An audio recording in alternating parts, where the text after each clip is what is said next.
어제 우리는 예루살렘에 도착한 바울이 성전에 가서 결례를 행하는 모습을 살펴보았습니다. 율법의 절차를 따라서 정결하게 하는 예식을 행하고 일주일 후에 다시 예물을 드리러 성전에 갔습니다. 그런데 이날에 문제가 생겼습니다. 아마 그때가 절기상으로 오순절이었을 것입니다. 지금 본문 속에 오순절이라는 언급은 없지만 그 전에 에베소에 들르지를 못하고 에베소 장로들을 밀레도 섬으로 부를 때에 오순절 안에 예루살렘에 이르려고 그랬다라고 했거든요. 그리고 오순절에는 외국에 사는 디아스포라 유대인들이 많이 성전을 찾았습니다. 그런데 그 디아스포라 유대인들 중에 아시아에서 온 유대인들이 성전에서 바울을 보고 무리들을 충동한 것입니다. 바울이 각처에서 우리 백성과 율법과 성전을 비방하며 가르쳤던 자인데 지금도 헬라인을 데리고 성전에 들어와서 성전을 더럽혔다고 소리를 지른 것입니다. 그러자 온 성이 소동하며 백성들이 달려와서 바울을 붙잡고 죽이려고 성 밖으로 끌고 갔습니다. 순식간에 벌어진 일이었습니다. 그런데 여러분, 바울이 이방인을 데리고 성전에 들어왔다는 것은 사실이 아니었습니다. 바울이 전에 시내에서 에베소 사람 드로비모와 함께 있는 모습을 보고 그를 데리고 성전에 들어왔다고 오해를 한 것입니다. 아마 이렇게 무리를 충동한 유대인들은 에베소에서 온 유대인들이었던 것 같습니다. 그들이 에베소에서 바울의 가르침도 알고 또 에베소 사람 드로비모도 알았기 때문에 그렇게 거짓으로 충동을 한 것입니다. 그리고 많은 유대인들이 그동안 바울에 대해서 들은 소문이 있었기 때문에 흥분을 해서 바울을 죽이려고 끌고 나간 것입니다. 그런데 예루살렘 성전 곁에는 안토니오 요새라고 해가지고 로마 군영이 있었습니다. 예수님께서 빌라도에게 재판을 받고 책짓질 당한 곳이 바로 그 안토니오 요새입니다.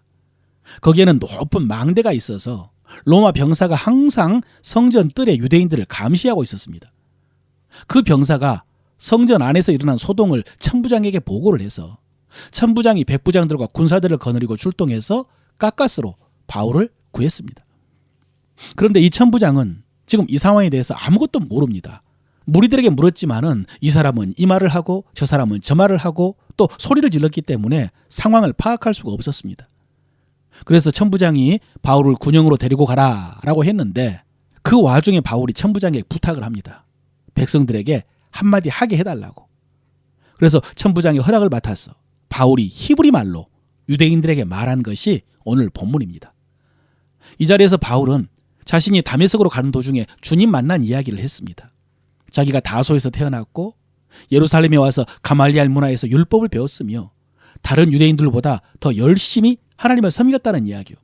그래서 나사렛 예수를 믿는 무리들을 핍박하는데 앞장을 서서 수많은 사람들을 잡아 옥에 가두고 심지어 죽이기까지 했다는 그런 이야기였습니다. 거기에 그치지 않고 다메섹으로 믿는 무리를 잡으러 갔다가 강한 빛 가운데서 주님을 만난 이야기를 합니다. 이 이야기는 우리 대부분이 알고 있는 이야기입니다. 사도행전에 3번이나 나옵니다. 9장에서는 바울이 처음에 그 일을 당한 기록이 있고 오늘 성난 군중들 앞에서 바울이 이 이야기를 했고 나중에 26장에 가면은 가이사라에 갇혔을 때에 아그리빠 왕 앞에서 또 이 이야기를 합니다. 이것을 보면 바울은 기회가 있을 때마다 이 이야기를 했던 것 같습니다. 틈날 때마다 자기 간증을 한 것입니다. 어떤 분들은 이 이야기를 들으면서 이런 생각을 할지도 모르겠습니다. 나도 저렇게 극적으로 주님을 만났으면 간증하고 다니겠다. 이런 체험이 없어서 간증할 게 없다. 그런 생각을 할 수도 있습니다. 그런데 여러분, 바울이 이 사건을 계속해서 이야기한 것은 스토리가 극적이어서가 아닙니다.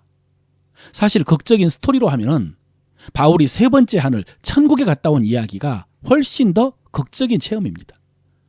바울은 15, 16년 전에 천국에 가서 가히 이르지 못할 것을 보고 듣고 왔습니다. 그런데 바울은 그 이야기는 한마디도 안 합니다.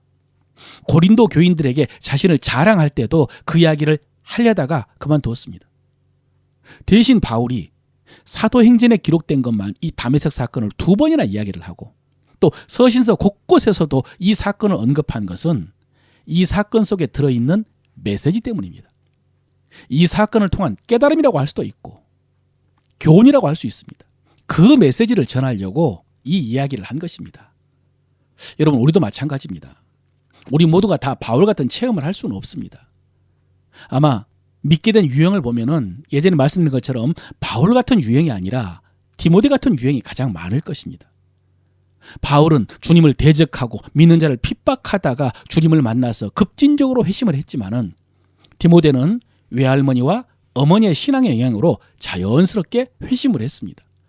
그래서 디모데에게는 극적인 스토리는 없지만 그래도 간증은 있었습니다. 우리에게도 극적인 사건은 없어도 깨달음과 고백과 간증은 있어야 됩니다. 그것이 없으면 믿음이 없는 것입니다. 그렇다면 여러분, 오늘 바울이 다메섹 사건을 통해서 말하고자 하는 메시지는 무엇일까요? 간증하는 거. 생각해 보십시오. 바울은 누구보다도 주님을 대적하고 교회를 핍박했던 사람입니다. 그런데 주님께서는 그런 바울을 찾아가서 만나주시고 불러주셨습니다. 구원해 주시고 복음의 일꾼으로 삼아주셨습니다. 이게 뭡니까? 이것이 무엇을 말하는 것입니까? 은혜죠. 하나님의 은혜입니다. 하나님께서 은혜를 베풀어 주셔서 바울이 구원을 받았고 주님의 일꾼이 되었다는 것입니다. 여러분, 그렇습니다. 바울은 자신의 다메섹 사건을 통해서 이것을 말하고 있는 것입니다. 길을 가다가 갑자기 밝은 빛을 보았다거나 다른 사람이 듣지 못한 신비한 음성을 들었다거나 그래서 눈이 멀었는데 아나니아라는 사람이 안수하니까 다시 보게 되었다. 여러분, 이런 신비한 체험을 이야기하는 게 아니고요. 나는 주님을 대적하고 핍박하던 사람인데 하나님의 은혜로 구원받고 일꾼이 되었다는 이야기입니다. 그래서 나중에 디모데에게도요, 이 사건을 언급하면서 이런 교훈을 했습니다. 내가 전에는 비방자요 박해자요 폭갱자였으나 도리어 긍휼을 입은 것은 내가 믿지 아니할 때에 알지 못하고 행하였습니다. 우리 주의 은혜가 그리스도 예수 안에 있는 믿음과 사랑과 함께 넘치도록 풍성하였도다. 예, 전에 내가 비방자요 박해자요 폭행자였으나 도리어 긍휼을 입었다. 이게 다메섹 사건입니다. 이 사건을 통해서 깨달은 게 무엇입니까? 주의 은혜가 넘치도록 풍성하였도다. 주의 은혜입니다. 여러분, 이것이 진짜 간증입니다. 이 하나님의 은혜를 받고 그것을 깨달은 것이 간증입니다. 사랑하는 성도 여러분, 지금 여러분에게 이 깨달음이 있으십니까? 이 고백이 있습니까? 중요합니다. 이 고백이 분명히 해야 됩니다. 디모데에게 이어서 했던 말이 이 말입니다. 그러나 내가 긍휼을 입은 까닭은 그리스도 예수께서 내게 일체 오래 참음을 보이사 후에 주를 믿어 영생 얻는 자들에게 본이 되게 하려 하심이라. 이랬습니다. 주님께서 바울에게 그런 은혜를 베푸신 까닭이 무엇이라고 했습니까? 후에 주를 믿어 영생 얻는 자들에게 본이 되게 하려고. 쉽게 말해서 바울이 구원을 받았으면 구원받지 못할 사람 없다는 것을 알려주려고요. 하나님의 은혜는 그 어떤 죄인도 구원할 수 있다는 사실을 알려주려고요. 또 바울 같은 대적자요 핍박자를 변화시켜서 주님의 일꾼으로 삼으셨다면 일꾼 되지 못할 사람이 없다는 것을 알려주려고 그랬다는 것입니다. 여러분, 이것이 하나님께서 우리에게 은혜 주신 목적이고 우리 간증의 목적입니다. 여러분, 어떻습니까? 어떻게 해서 예수를 믿고 어떻게 해서 하나님 자녀가 되었습니까? 스토리는 다양하겠지만은 그것이 하나님의 은혜인 줄로 믿으시길 바랍니다. 그 은혜를 깨달으시고 그 은혜를 고백하시고 그리고 그 은혜를 사람들에게 전해주시길 바랍니다.